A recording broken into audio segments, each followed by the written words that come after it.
antara sektor yang telah mencanak tinggi atau yang telah naik adalah construction sector. Kenapa construction sector naik lah?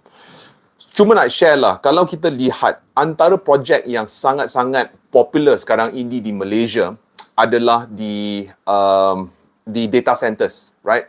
Dan apabila data centers dibangunkan di Malaysia, apa yang akan berlaku adalah player-player yang terlibat dalam construction sector, mereka akan dapat projek tersebut, dan apabila mereka dapat projek tersebut, mereka boleh meraihkan keuntungan yang lebih besar. So, I think one of the big question is, mana kita nak pilih? Sekarang ni kita boleh nampak banyak player seperti IJM, kita boleh nampak banyak player seperti Gamuda, banyak player seperti MRCB. So kalau kita nak beli pun, kita agak confused, right? So kita macam, alamak, what do we pick? Okay? So, if you guys want to have a nice proxy for the construction sector, kalau you guys nak berlabur dalam the construction sector and you guys don't know what stock to pick, syarikat mana atau saham mana nak pilih, antara counter atau antara saham yang saya lihat lah, right, or which I'm following right now is the cement. Okay, kenapa cement? Kenapa saya nak lihat cement? Okay, dan okay, antara sebabnya adalah no matter what, kalau syarikat A dapat kontrak, maka syarikat B takkan dapat kontrak. Kalau syarikat B dapat kontrak, mungkin syarikat C tak dapat kontrak. So, kadang-kadang, walaupun ada 5 projek besar, tetapi bukan semua syarikat-syarikat di Malaysia akan dapat projek. Kadang-kadang ada setengah syarikat yang akan dapat projek, ada setengah syarikat yang tak akan dapat projek. So, kalau andaikan kita pilih, andaikan dari Bursa Malaysia ada 4 sektor atau 4 saham yang berhubung kait dengan construction sector, kalau kita pilih saham yang mungkin tak tepat, apa yang akan berlaku adalah mungkin satu saham akan naik tapi saham kita mungkin merudum atau mungkin akan flat. So, bagaimana kita boleh pilih saham? Bagaimana, right? So, apabila saya tanya soalan ini dan apabila saya buat research, antara syarikat yang mungkin boleh dapat keuntungan, right, adalah syarikat yang berhubung kait dengan cement. So kenapa cement? So dekat Malaysia lah, tak ramai pembuat simen atau syarikat-syarikat yang manufacture cement.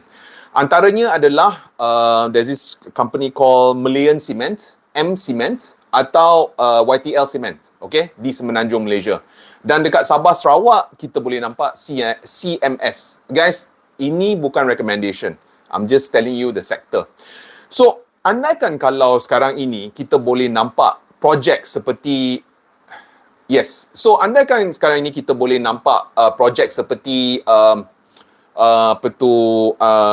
MRT atau LRT dekat Pulau Pinang, atau kita boleh nampak LRT atau MRT di Johor. Okey, walaupun mungkin syarikat A akan dapat projek itu, right? Tetapi kalau kita melabur dalam syarikat C, andaikan syarikat, walaupun kita melabur dalam construction sector, tetapi kalau syarikat C tak dapat kontrak tersebut, apa yang akan berlaku adalah harga saham mungkin flat atau akan mungkin merudum, right? Tetapi apa persamaan antara semua syarikat-syarikat ini? Okay? Persamaan antara semua syarikat-syarikat ini, mereka terlibat dalam the construction sector. Itu nombor 1. Nombor 2, untuk membina apa-apa projek, mereka memerlukan siment atau bahan mentah. So, apabila mereka membeli bahan mentah seperti kawan saya, tanah airku kata, YTL Cement, yes, betul, Red Star. Mereka menggunakan simen sebagai bahan mentah. So, kita tak payah kalut nak pick lah. Say, kalau which stock should I pick? Should I pick A ke, B ke, C ke? Tak payah. Kita just pick siapa-siapa yang menghasilkan bahan mentah. So, kalau tak silap saya, again, I tak check the price. I very very seldom to do a bit of homework before I go live. I just tekan live and I just talk only. Kalau tak silap saya, kalau if you guys look at Malayan Cement, I think dalam tahun ini sahaja Malayan Cement telah naik 100%. Dalam tahun ini, dalam 1 tahun, dalam 12 bulan Malayan Cement telah naik 100%. Okay, if you guys were to look at how I even analyze stocks lah, I says, why is Anan tiba-tiba talking about at one time Oriental Kopi, sekarang ni dia cakap tentang Malayan Cement, you know, I says, why is he going all over the place? Okay, I'll tell you honestly. Apabila saya memilih saham, okay, again, kalau if you're wondering, it says, did Oriental Kopi make money? I think I recommended Oriental Kopi semasa Oriental Kopi mungkin 60 sen. Dan siapa-siapa yang follow my life semasa saya cakap tentang Oriental Kopi, I think Oriental Kopi telah mencecah 110, 115, 120. Whoever that, you know, terdengar lah, probably made a, you know, I'm sure some of you, kalau you guys made money, just put in the comment section. Lepas tu, sekarang ni, I just checked Oriental Kopi. Hari ni, I think it's about 130. Right? So, kenapa tiba-tiba I cakap tentang cement? Kenapa tiba-tiba I cakap tentang Oriental Kopi? I mean, why am I going all over the place, right? So, I'll tell you one thing lah. Apabila, okay, apa persamaan antara Malayan Cement, YTL Cement, Oriental Kopi? Okay, what's the difference? What's the difference, right? Okay, persamaan antara YTL, Malayan Cement and also Oriental Kopi, kita harus ingat apabila kita melabur dalam saham, kita melabur dalam syarikat.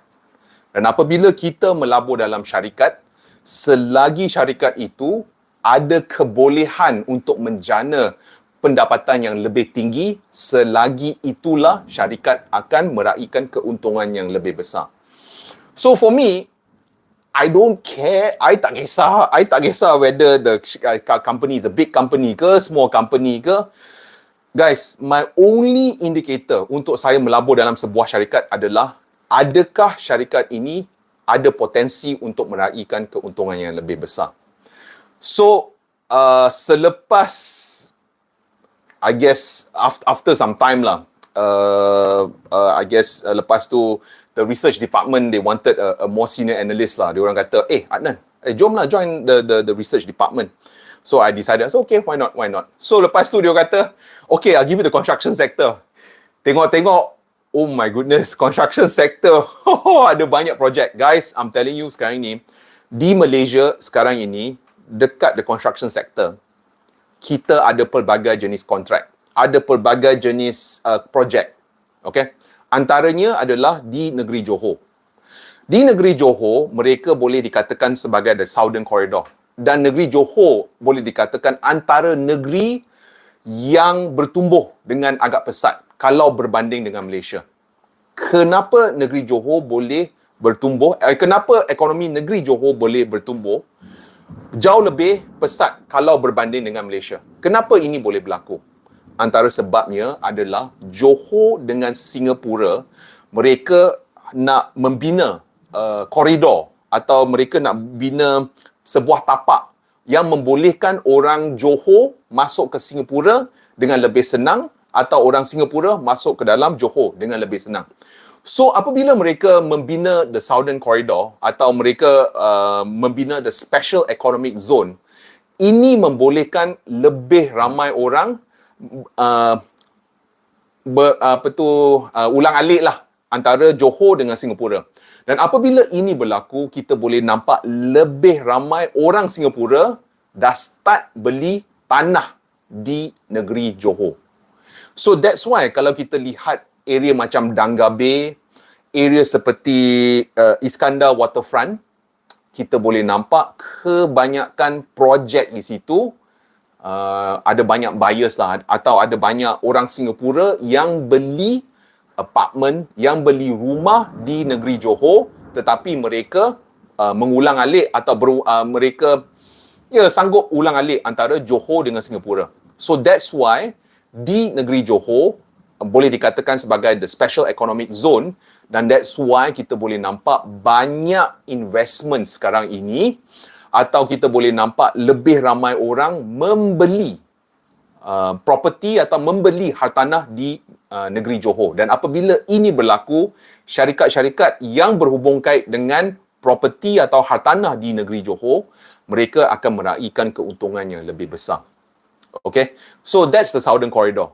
Dan apabila kita lihat Southern Corridor, memang ada banyak aktiviti. Dan apabila pembina rumah ini membina rumah, apa yang mereka memerlukan? Apa bahan mentahnya?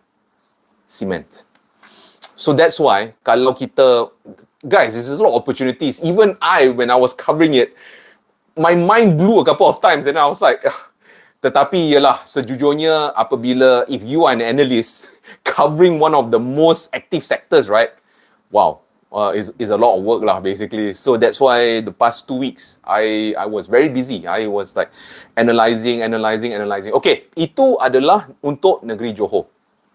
Okay, and I'm sure kalau if you guys are investors, I'm sure saham seperti cement, okay, is very popular. On top of that, they're talking about the Southern Corridor. Okay, on top of that, right now, dekat Pulau Pinang pun ada ura-ura bahawa mereka akan membina LRT atau MRT.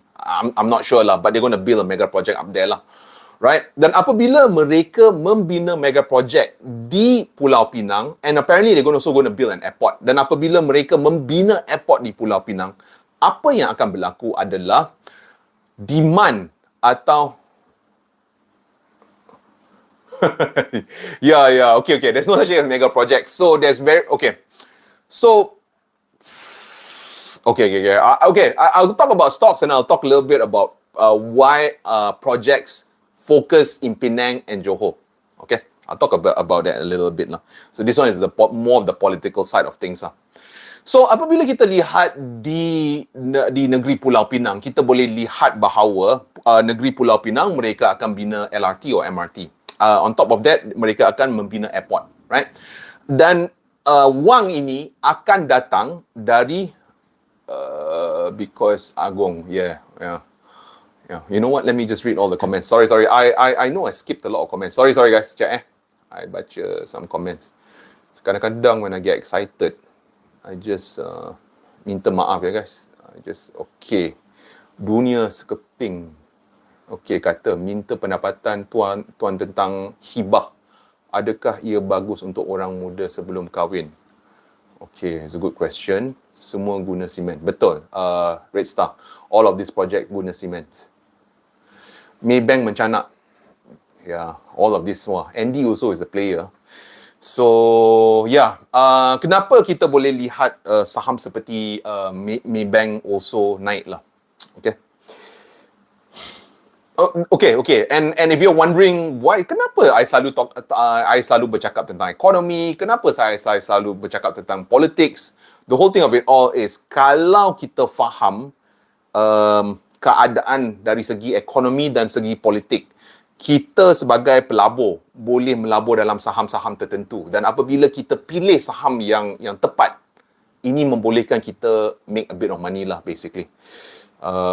So prior to this, kalau you guys nampak lah my channel, I was talking a little bit about Pekat and Oriental Kopi, those two.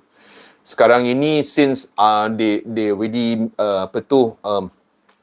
sekarang ini sebab I dah masuk sebagai analyst, senior analyst, saya akan tengoklah the construction sector. So that's why sekarang ini if you ask me, I got more stocks already. I can talk about Malaysian Cement, YTL.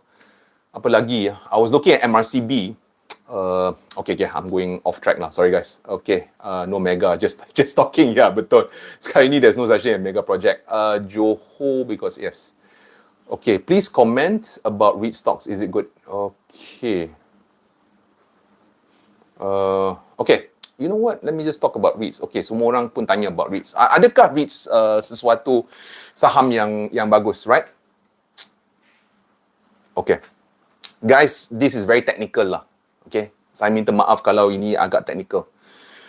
Of course, kalau kita tanya siapa-siapa, mereka akan kata saham ini sangat bagus, saham itu sangat bagus, ini sangat bagus, itu sangat bagus, because everyone wants to sell you something. Over here, I'm not going to sell anyone anything. I want to be very objective. So sekarang ini, kalau saya berumur 30 dan kalau saya nak menjana pendapatan dari jual beli saham atau menjana pendapatan dari jual beli saham, saya tak akan touch REITs. Kenapa? If we were to look at REITs, sangat jarang kita boleh nampak REITs dari RM1 mencanak tinggi ke RM2 atau mencanak tinggi ke RM3. Right?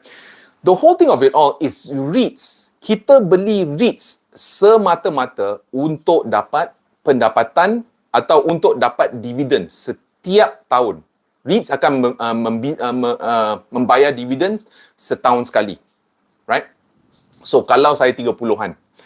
Tetapi, sekarang ni, kalau saya dah umur mungkin 50 lah, again, contoh, saya akan melabur dalam REITs. Kenapa saya melabur dalam REITs kalau umur saya dah 50? Okay. Antara sebabnya adalah, kalau kita lihat REITs, dia punya harga sangat jarang dari RM1 boleh turun ke 50 sen atau boleh turun ke 20 sen. Sangat jarang. Atau dari RM1 dia boleh naik ke RM2 atau ke RM3, right? So REITs sebenarnya adalah agak stabil dari segi harganya, right? Tetapi kenapa kita beli REITs? Antara sebab kita beli REITs adalah untuk mendapat pendapatan secara dividen atau secara tahunan, right? Dan I think I already told this story about jutawan senyap. Antara strategi yang ramai jutawan senyap guna untuk mendapat keuntungan adalah mereka akan melabur dalam saham-saham yang memberi dividen. Okay, let me repeat this again. Antara strategi ramai jutawan senyap guna atau ramai orang yang nak pension lah, right? Okay. Apa yang mereka buat adalah mereka melabur dalam saham yang boleh bayar dividends, right? Dan antara saham yang boleh bayar dividends adalah seperti Maybank, adalah seperti REITs, adalah seperti MBSB. So so sekarang ini macam mana kita pilih? Okay, macam mana kita pilih? Ada MBSB lah, ada CIMB lah, ada Maybank lah, ada Sunway REITs lah, ada IGB REIT lah, ada KLCC Property REITs lah, ada banyak kan? Which one should I pick? So this will go back to your niat, okay? Atau your intention. Kalau your niat is to actually to get returns dari dividends lah, okay? If your goal is to get money from dividends, apa yang saya akan lihat adalah dividend yields. So apa itu dividend yields? What am I talking about? So dividend yields dia seolah-olah macam ini. Kalau dividend yields untuk REITs adalah 6%, right? Dan kalau saya melabur dalam REITs tersebut, saya letak RM100, saya akan dapat RM6. Right? So there's a formula lah. So it's a 6% dividend yield lah. Hope you guys can understand, right? So which should I pick? Should I pick IGB REIT lah? Should I pick YTL REIT lah? For me, all the REITs, banking stocks, bagaimana saya akan memilih? Saya akan lihat kepada dividend yields untuk syarikat tersebut. Andaikan sekarang ini IGB REITs bayar dividen sebanyak 5%, dividend yield sebanyak 5%, right? Pada masa sama kalau kita lihat Maybank membayar dividen sebanyak 5%, yang mana saya akan pilih, right? For me, doesn't make a difference lah, right? Tetapi this is very important, okay? Andaikan sekarang ini saya tahu bahawa ekonomi Malaysia akan bertumbuh. Kalau saya boleh pilih antara antara IGB REITs yang bayar dividen sebanyak 5% atau Maybank yang membayar dividen sebanyak 5%, I'm better off buying Maybank. Kenapa? Why? Kenapa? Dua-dua pun bayar dividen sebanyak 5% kan? Why would I buy Maybank over a REIT? Antara sebabnya adalah apabila ekonomi bertumbuh, syarikat-syarikat bank pun boleh memberi lebih banyak pinjaman. Lebih ramai orang akan membeli rumah. Apabila mereka membeli rumah, apa yang akan berlaku? Ramai orang akan mengambil housing loan. Pada masa sama, apabila ekonomi bertumbuh, banyak syarikat akan meraihkan keuntungan dan mereka akan start melabur dalam membeli mesin baru atau membeli bangunan baru. Dan apa yang mereka buat? Mereka akan membuat pinjaman dari bank. So, kalau saya kena pilih antara IGB REIT dengan bank, right? I akan pilih bank. Antara sebabnya adalah apabila keuntungan bank start naik, apa yang akan berlaku? Harga saham pun akan start naik. So, I think everyone seems to be quite good in investing here. So, okay, I'm going to talk. Okay. REIT ni beli kat mana? REIT kita boleh beli dekat platform. Okay, so sekarang ni I know I'm getting very technical lah. So, untuk membeli saham, kita boleh menggunakan broker atau kita boleh menggunakan apps, right? So, di mana kita boleh mencari apps? So, kita mungkin dekat Google, kita boleh type lah platform dekat apps tersebut. Dan apabila kita type trading platform, kita boleh nampak lah ada banyak trading platform. So, yang penting bagaimana kita boleh pilih trading platform adalah kita kena tengok adakah trading platform itu dipantau oleh Securities Commission atau Bank Negara Malaysia.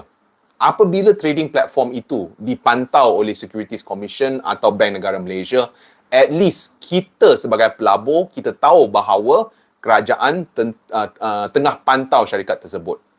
So guys, I know sekarang ini kita rasa, wah, boleh make money kalau beli saham. Wah, boleh make money kalau beli REITs. Memang boleh make money.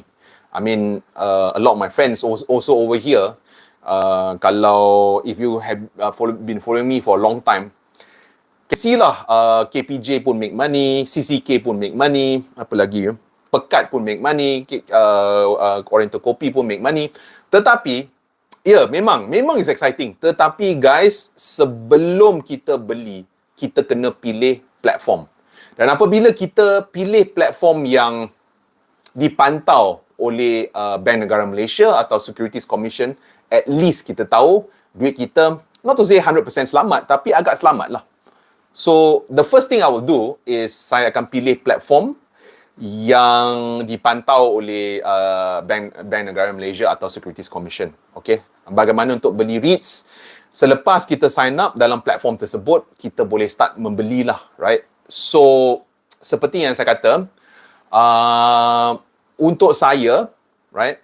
Saya nak saya nak capital gains. So, apa tu capital gains? So, apabila saya beli saham untuk andaikan 60 sen, tapi kalau saham itu telah naik kepada RM1.20 atau RM1.30, andaikan saya letak mungkin RM1,000 dalam saham tersebut, kalau saham telah naik 2 kali ganda, saya boleh gandakan duit dari RM1,000 ke RM2,000. Itu adalah capital gains, right? So, kalau kita beli saham yang harganya berubah dengan, kalau harganya berubah dengan agak ketara, di sini kita boleh make some money dari jual beli saham. Game for REITs dengan game for banking stocks lah adalah kalau kita beli saham untuk bank kan. Kita beli saham untuk bank. Kita beli andaikan Maybank. I don't know what the price for Maybank is. Maybe 8 or 9 ringgit kan. Kalau kita beli Maybank untuk 8 ringgit atau 9 ringgit lah. Again, contoh guys. I tak beli counter Maybank. I dah jual my Maybank counter. Sedih lah actually because I bought it during the whole pandemic and I bought it for really cheap.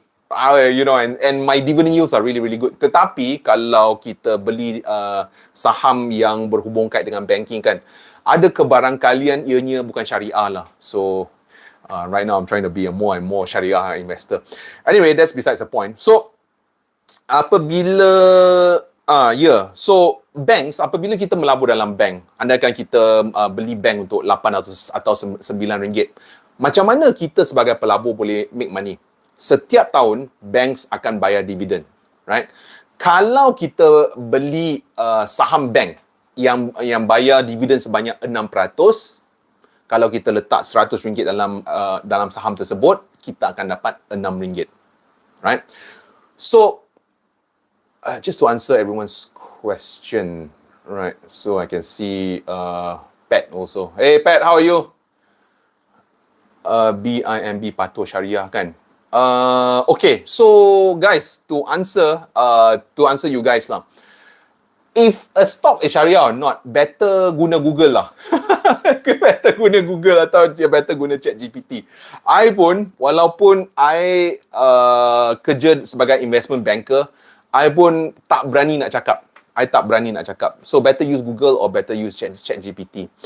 Okay, so let me just, I guess, tell you an idea lah. So sekarang ini, nak share lah something, right? Kita boleh nampak bahawa tahun depan mungkin tahun visit Malaysia atau tahun melawat Malaysia. Dan kalau if you guys tengoklah saham Air Asia X, siapa-siapa yang melabur dalam Air Asia X boleh letak dalam comment section. I know you guys sekarang ni make a lot of money. Right? Antara sebabnya adalah Air Asia X semasa pandemik, I think kalau tak silap saya, Air Asia X telah merudum kepada mungkin 10 sen. It was so cheap back then. And I still remember, ada ramai, I don't know if you guys remember, I was covering Air Asia also semasa pandemic. And I was like, oh, this is too cheap. Tetapi apa yang berlaku adalah Air Asia telah masuk dalam PN 17. Dan yes, capital A, PN 17 I think. So capital A is the holding company. I think Air Asia X is the company that holds all the aeroplanes, right? So sekarang ini kalau tak silap saya, AAX, ticker symbol AAX. Sekarang ini memandangkan tahun depan, tahun melawat Malaysia. Kita boleh nampak saham-saham yang berhubung kait dengan pelancongan dah start naik. Okay. So sekarang ni 2 days ago went up by 60%. Oh my goodness. Nak ketuk kepala guys. Serious. Oh man. Okay, the annoying thing is that I will see a trend. Kadang-kadang masa I tengok trend, I will tengok lah komen, oh dah naik lah, because kadang-kadang yalah, I mean you can win all the time kan. Memang kalau kita letak duit, bukannya kita boleh make money all the time, right? Kadang-kadang kita mungkin terlambat ke. Kadang-kadang seperti Red Star pun kata, I cakap tentang Air Asia X right now, it went up by 60% in 2 days. Wah, amazing. But anyway, if you're wondering, kenapa Air Asia X boleh naik sebanyak 60%? Dan apa counter yang kita sepatutnya tengok lah, okay? Again, this is not a recommendation. I am not recommending any stocks. Cumanya, kalau I'm just talking about myself, kalau saya nak melabur dalam saham, saya akan tengok saham yang berhubung kait dengan pelancongan. Antaranya adalah syarikat penerbangan. Antaranya adalah syarikat yang bawa bas.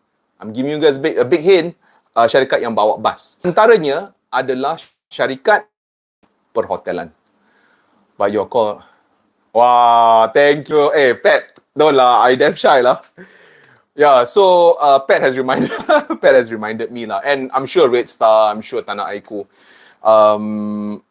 If you have seen semasa Trump, apabila dia menilakat, ingat tak hari tu yang dia bawa dia menilakat, dia kata, okay, negara ini akan letak cukai sebanyak 30%. Okay, negara ini akan letak cukai sebanyak 20%. At that point in time, kita boleh nampak harga saham semua merudum.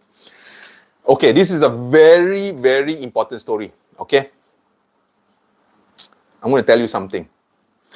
Baru-baru ini, apabila kita lihat result untuk KWSP, kita boleh nampak bahawa keuntungan KWSP telah mencecah berbilion-bilion ringgit. Tetapi persoalannya, bagaimana KWSP boleh dapat untung yang besar sebegitu? Padahal, kalau kita lihat ekonomi di Malaysia, kita memang kita boleh nampak syarikat-syarikat tengah buang pekerja. Tetapi, bagaimana KWSP boleh dapat keuntungannya agak. Antara sebabnya, KWSP telah antarabangsa. Dan apabila mereka melabur dalam saham antarabangsa, kita harus ingat, dulu apabila Trump atau dulu apabila Presiden untuk Amerika Syarikat, apabila dia umum bahawa dia nak tarif satu dunia, apa yang telah berlaku adalah harga saham semuanya merudum. Pada masa itu, saya boleh nampak ramai orang dah mengalihkan duit kepada emas. Tetapi saya dengan kawan saya, right, I dah cakap, dia tanya saya, macam mana? So, I kata, letaklah, sekarang ni agak murah kan. Kita melaburlah dalam saham-saham yang berhubung kait dengan teknologi. Dan siapa-siapa melabur dalam saham yang berhubung kait dengan teknologi, seperti apa yang berlaku kepada KWSP. KWSP punya keuntungan naik. Siapa-siapa yang melabur dalam saham Nvidia boleh meraihkan keuntungannya. Agak okey lah. So guys, cuma nak cakap, sekarang ini, I think this is very important lah. Ya, memang sekarang ini agak menakutkan untuk siapa-siapa melabur. Ya, memang. And I selalu dapat a direct message, I selalu dapat WhatsApp, dan ada yang tanya, kenapa I tak buat live? Memang, ia sangat-sangat, okay, the whole thing of it all, ialah sekarang ini, I bekerja sebagai senior analyst, so I kena fokus dekat tengoklah saham and everything lah. Tetapi, I think what is very, very important over here is this lah. Ya, memang sekarang ini masa yang sangat menakutkan. Ya, memang. Kalau tiba-tiba tak duit dalam saham, tiba-tiba saham naik mungkin dari RM1 naik ke RM1.20. Tapi besok dia turun dari RM1.20 turun ke 80 sen. Lepas itu saham boleh naik dari 80 sen boleh naik ke 90 sen. Tiba-tiba dia jatuh kepada 70 sen. Ya, memang sangat-sangat menakutkan. Dan memang kita nak melabur pun sangat takut. Sangat-sangat takut. Tetapi apa yang kita boleh belajar dari sini adalah volatility. Naik turun saham itu adalah kawan untuk pelabur. Let me repeat this again. Ini sangat penting. Apabila saham naik turun, itu adalah kawan kita. Kenapa? Ingat tak semasa Trump umum bahawa dia nak naik tarif untuk satu dunia? Merudum. Tetapi pada masa itu, siapa-siapa yang melabur dalam saham, apabila saham merudum, hari ini, harga saham telah naik. Dan siapa-siapa yang beli saham apabila ianya turun, mereka akan make money. Mereka akan make money. Right? So, I mean, I know right now, ramai orang memang dah give up dalam saham. Dia orang pun kata, alamak, saham ni sangat stres, saham ini tiba-tiba naik, tiba-tiba turun, tiba-tiba don't know, goes all the way, tiba-tiba I letak, lepas tu dia turun 30%, lepas tu turun 40%. Apa makna ini? so apa makna ini? Kenapa tak naik-naik sahaja? Guys, itu adalah the normal movement untuk saham. Naik turun saham adalah sesuatu yang sangat-sangat normal. Naik turun adalah sangat-sangat normal untuk saham. Selagi kita takut apabila saham, selagi kita takut, alamak, kalau I beli saham apabila murah, adakah saham akan merudum lagi? Atau selagi kita takut, alamak, saham sudah naik, adakah saya nak beli sekarang ini? Selagi itulah kita tak akan melabur. Selagi itulah kita tak akan melabur. So, like my friend Pat also, saya masih ingatlah pada masa itu, dia tanya saya, macam mana nak melabur? Macam mana nak melabur? Right? Harga saham semua dah merudum. Adakah kita nak letak duit? And the advice I've already spoken. Guys, you can look at my old videos dari berbulan-bulan. Apa yang saya selalu kata? Tak payah melabur amount yang besar. melabur amount yang kecil saja. Kalau andaikan kita ada 100 lah, dan kalau andaikan kita nak melabur satu gedebuk dalam saham tersebut, relax, kita melabur sedikit-sedikit. Kalau saham merudum, kita beli. Kalau saham naik, kita beli. Right? So, I can see some people also asking, dulu, I remember when emas was so popular, hampir semua, every time I buat live, hampir setiap live, I akan dapat soalan, adakah emas aset yang bagus? Right? At that point in time, I think emas dia macam makin lama makin naik, makin lama makin naik. And guys, ini contoh. Dulu mungkin harga emas 70, right? 70 ringgit. Lepas tu tiba-tiba dia naik dari 70 ke 75. I masih ingat, ada yang tanya saya, adakah kita sepatutnya melabur walhal harga dah naik dan mungkin dah naik pada paras tertinggi? Guys, tetapi kalau selagi kita takut untuk melabur pada paras tertinggi, lepas tu kalau harga tersebut, harga emas telah merudum, andaikan dari again guys, ini contoh, dari RM70 ke RM50, dan kita takut. So macam mana? Guys, macam mana? Kalau kita takut, okay, ini ibarat sit at the sidelines, right? Ini ibarat kalau kita nak kuruskan badan, kita pergi ke gym. Dan kita tengok semua orang tengah workout, semua orang tengah jogging, semua orang tengah angkat berat kan. Tapi kita duduk tengok je. Say, tak nak lah, I tak fit sangat. Malulah nak workout. Selagi kita, okay, again, this is an analogy yang ramai investors guna. Sit at the sidelines. Sit at the sidelines adalah harga saham akan naik, harga saham akan turun, harga saham akan mungkin flat. Selagi kita tak letak sedikit, atau selagi kita tak melabur, selagi itulah kita, tak, it does not impact us. Right? It does not impact us. So I see someone asking about Bitcoin. Right? Adakah saya melabur dalam Bitcoin? Ya, memang. At one time, Bitcoin dah merudum. Trust me, apa-apa aset yang merudum, you see lah, I akan melabur dalam situ. Okay. Let me tell you guys one thing lah. Adakah saya selalu make money? Tak, memang tak. There's no such thing I boleh make money all the time. Memang impossible. Memang impossible. Antara aset yang I tengah lose money, I'll tell you guys very honestly. Ingat tak hari itu, masa Indonesia, mereka ada protes besar-besaran. Apabila I nampak protes besar-besaran dekat Indonesia, lepas tu I nampak Indonesia melepaskan pekerja, I pun kata, I think mungkin rupiah dah turun kot. Mungkin is a good time to buy Indonesian rupiah. Guys, jujur I cakap, I bought Indonesian rupiah. Sekarang ni tak ada rusuhan. Dari segi pelepasan pekerja pun tak ada berita. Pada pendapat saya ingat rupiah Indonesia akan start naik tau.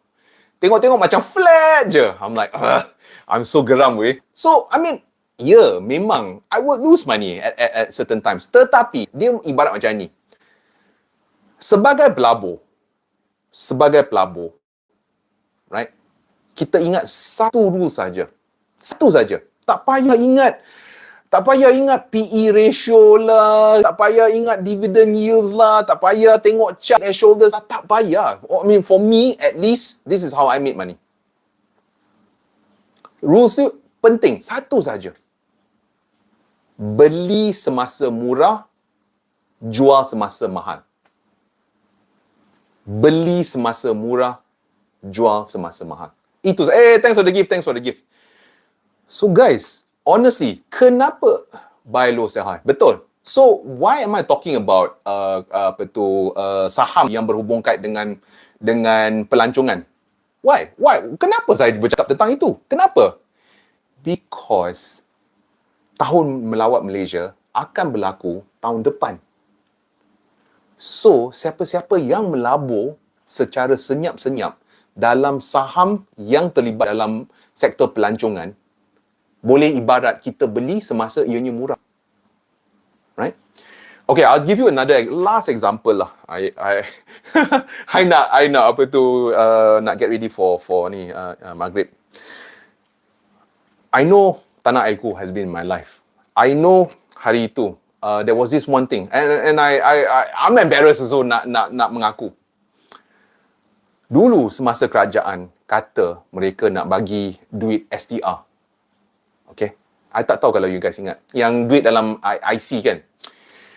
So kerajaan kata, oh dia orang nak bagi duit dalam IC.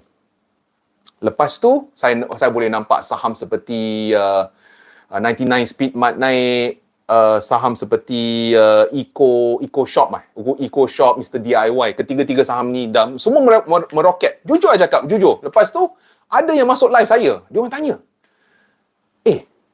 adakah consumer sector akan naik? Dia orang tanya I. Tapi pada pendapat saya ingat kerajaan akan bagi sekali saja dalam IC kita. Tengok baru-baru ini kita boleh nampak ada lagi satu suntikan baru-baru ini. RM100. Dan kalau you guys tengok saham seperti 99 Speed Mart, KK Mart, 99 Speed Mart dengan Eco Shop. Guys, harga saham kedua-dua saham ni dah naik. Kalau you tengok dalam 1 tahun, you will see. Setiap kali kalau kerajaan nak bagi duit, whoop, saham naik. Lepas tu setiap kali kerajaan, whoop, naik. Kenapa? Let me go back to basics. Kenapa ini berlaku? Antara sebabnya adalah apabila kita dapat suntikan wang, kita boleh guna IC kita dalam pasaraya tertentu sahaja. Dan antaranya adalah Giant, 99 dan Eco Shop. Kalau tak silap saya lah, and also Mr. DIY. Siapa-siapa yang melabur dalam that saham. Jujur, there were people asking me, say, adakah ini saham boleh naik?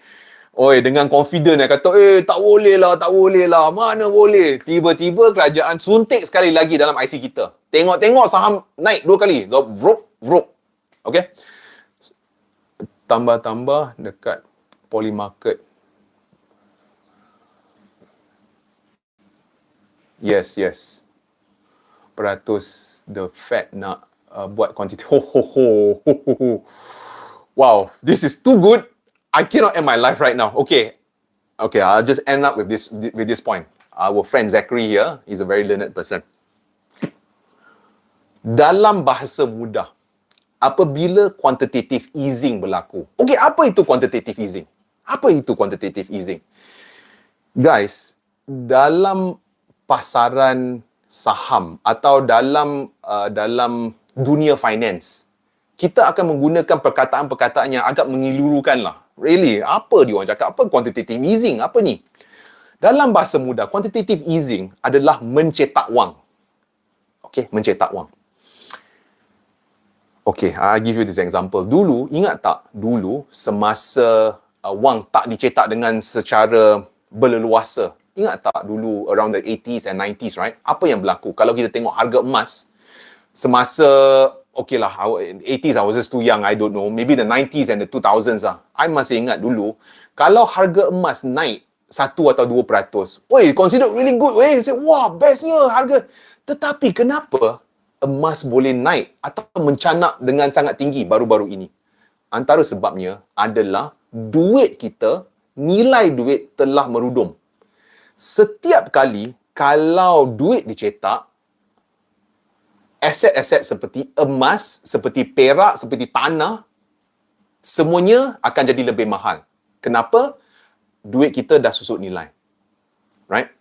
So, apabila quantitative easing berlaku, guys, this is very important. Listen up, Apabila quantitative easing berlaku kali pertama semasa PKP, apa yang telah berlaku? Hampir semua aset naik harga. Bitcoin, saham, tapi pada masa itu bukan emas. Emas was a very laggard impact. Tapi because there's so much of money in the markets, apa yang berlaku adalah ramai orang yang jual saham, yang menjual dia Bitcoin. Di mana duit ini akan pergi? Kepada emas. That's why kita boleh nampak tiba-tiba emas tahun ini 30-40%. Kita tengok, right? So basically, guys, okay, this is key, especially those of you yang memang stay back. If really Kalau Fed benar-benar akan mencetak wang, beli aset-aset yang beli real assets. Antara real assets adalah emas, perak. Siapa-siapa yang tak beli assets yang real asset seperti perak dengan emas, siapa-siapa yang letak duit dalam fixed deposit, trust me, kalau mereka cetak lebih banyak duit kita akan susut nilai dengan sangat-sangat ketara. And that's why kita boleh nampak. I'm sure a lot of you guys berfikir, say, kenapa I letak duit dalam bank? Walaupun I letak 10,000, dulu 10,000 boleh beli banyak tau. Tapi walaupun I dapat duit dari FD, walaupun I melabur dalam money market, I dapat 2%, kenapa I lebih miskin? Kenapa walaupun I letak duit dalam FD, I lebih miskin? The truth is, setiap kali kalau wang dicetak, nilai wang akan merudum. Tapi aset-aset sebenar seperti emas, perak, right, akan naik. Basically what I'm trying to say is, kalau Federal Reserve memang nak mencetak wang, and I also heard that rumor, memang Federal Reserve mungkin mencetak wang. Ada kemungkinan besar mereka mencetak wang. Di mana kita akan letak duit? Emas. Okay guys, this is a very, very good tip, okay? Kalau if you guys just tengok, I really told you about the construction sector, I told you about pelancongan, I told you guys about emas. Again, this is not a suggestion, this is what I may be doing, right? And I'm just some random analyst working in in investment bank, so, I'm sorry, I'm just a random person dekat TikTok. So, take whatever I have to say with a grain of salt lah. Okay guys, dengan itu, Assalamualaikum, selamat berehat, selamat bersolat lah. Dengan itu guys, Assalamualaikum, take care, bye.